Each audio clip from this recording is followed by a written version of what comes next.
यहाँ पे आए हुए सभी ऑफिसर्स और पंजाब के कोने कोने से आए हुए मेरे सभी भाइयों बहनों, माताओं, बुजुर्गों, आप सब लोगों को मेरा नमस्कार, सत श्री अकाल, वाहेगुरु जी का खालसा, वाहेगुरु जी की फतेह। आज बेहद खुशी का दिन है कि युद्ध नशे विरुद्ध की फेज 1 की शानदार सफलता के बाद आज फेज 2 की शुरुआत हो रही है।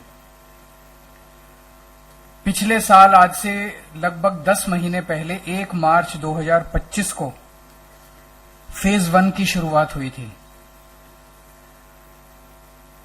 जिस साफ नीयत, मेहनत और शानदारी तरीके से फेज 1 को किया गया, लागू किया गया, इस तरह से नशे के खिलाफ युद्ध पंजाब तो क्या पूरे देश में किसी भी राज्य में नशे के विरुद्ध युद्ध कभी नहीं किया गया।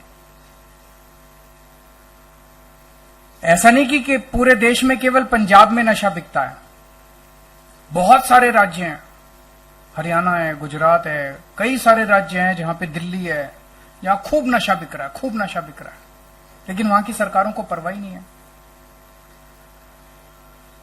पंजाब के अंदर भी हमारे से पहले जब अकाली दल की सरकार थी, सबसे ज्यादा पंजाब की गली गली और घर घर के अंदर नशा उनके राज के दौरान, उनके शासन के दौरान घर घर पहुंचाया गया था। इतना ज्यादा पूरा पंजाब नशे में, उसी दौरान उड़ता पंजाब पिक्चर बनी थी। पूरे पंजाब का बच्चा बच्चा घर घर के अंदर नशा पहुंचने लगा था। उनके कई बड़े बड़े आगू नशा बेचने में शामिल थे।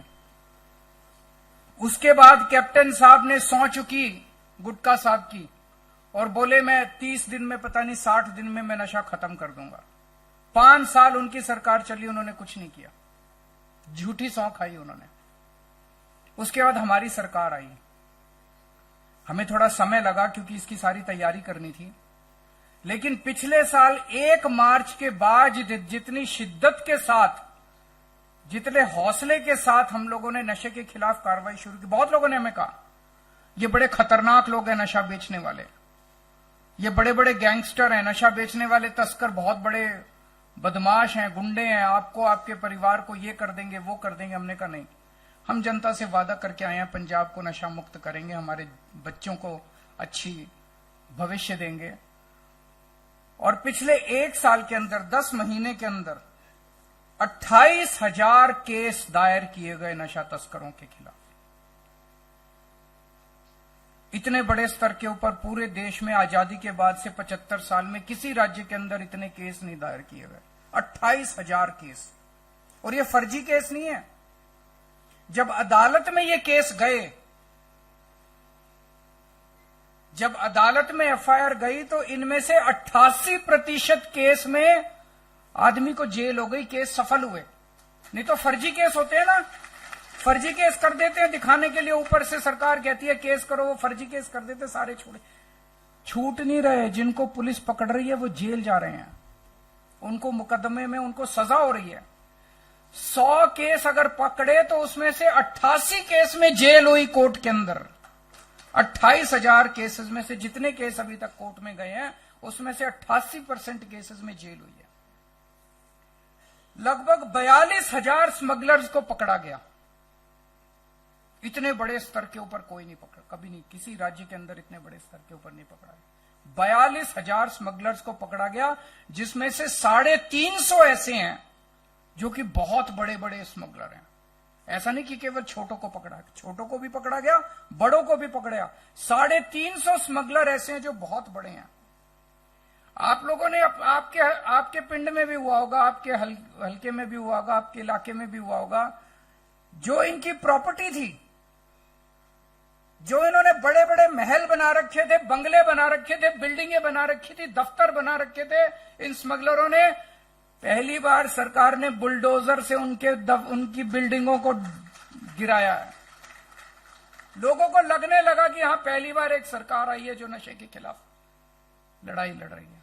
टीवी में चला, लाइव चला, कितने, अभी भी चल रहा है, अभी भी ये काम चल रहा है कि इनके खिलाफ जबरदस्त कार्रवाई, बड़े बड़े और जो सबसे बड़ा, जिसके नाम पे पूरे पंजाब में पता है कि सबसे बड़ा कौन था तस्कर नशे का, कौन था,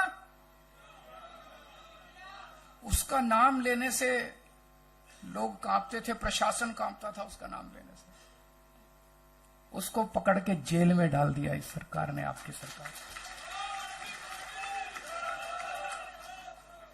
किसी की हिम्मत नहीं थी उसका नाम लेने की, किसी की हिम्मत नहीं थी। जेल जाना तो बहुत दूर की बात, डरते थे, पुलिस डरती थी, प्रशासन डरता था, बड़े बड़े नेता डरते थे। ये तो आम आदमी पार्टी की सरकार है जिसकी हिम्मत थी, जिसने हिम्मत करके उसको जेल में डाल दिया। इससे लोगों का हौसला बढ़ा और लोग सामने आने लगे। जब हमने ये शुरुआत की थी, हमारे पास सबसे बड़ा चैलेंज था जनता का विश्वास जीतना। जनता बोली बड़ी सारी पार्टियां आती है, बड़ी बड़ी बातें करती है, कुछ नहीं होने वाला।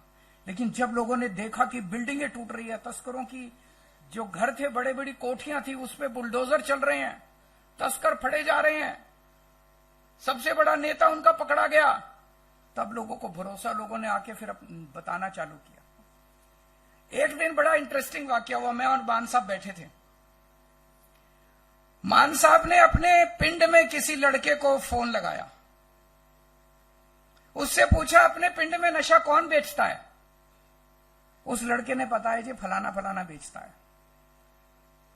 कहां बेचता है? उसने बताया जी यहां बैठता है, यहां बेचता है। उससे पूछा वो कहां से लाता है नशा? बोला जी वो पुल के नीचे बैठता है बंदा, उससे वो नशा लेके आता है। और वो कहां से लाता है? वो यहां से लाता है। इसका मतलब सारी जनता को पता है नशा कौन बेचता है, सबको पता है नशा कौन बेचता है। तब आज ये फेज 2 की शुरुआत उसी एक किस्से से निकल के आई है। आज जो ये वीडीसी बनाए गए हैं, विलेज डिफेंस कमेटी बनाई गई है, ये क्या है? ये आप ही लोग हैं। हर पिंड से 10, 15, 20 लोगों को इकट्ठा किया गया, उनकी कमेटी बनाई है। आम जनता को इकट्ठा किया गया, उनकी कमेटी बनाई है। हर पिंड में जाके लोगों से नाम लिए, कौन सामने आना चाहता है, कौन अपने पंजाब को रंगला पंजाब बनाना चाहता है। जनता ने कहा हम बनाना चाहते हैं। उन लोगों के, उन युवाओं के, उन बच्चों के नाम लिए गए जो बोले हम अपना पिंड ठीक करेंगे। ऐसे 10, 15, 20 युवाओं की टीम हर पिंड से ली गई, हर वार्ड से ली गई और उसको विलेज डिफेंस कमेटी का नाम दिया गया।